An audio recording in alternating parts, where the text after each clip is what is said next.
आज दिनांक 14 डिसेंबर 2025 रोजी ट्रेकिंग पलटण पुणे येथून ग्रुप आलेला आहे।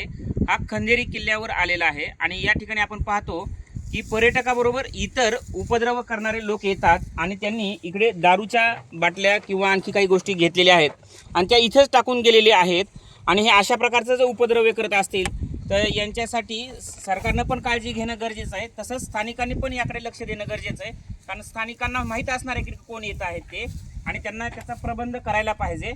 या प्रसंगी आपण जर पाहिलं तर किल्ल्यांच्या भिंतीवर पण त्यांनी बऱ्याच प्रमाणात लेखन केलेलं आहे आणि काही दुर्गप्रेमींनी ते झाकण्याचाही प्रयत्न केलेला दिसतोय, परंतु तरी देखील परत पुन्हा त्यांनी ते केलेल्याचं दिसत आहे।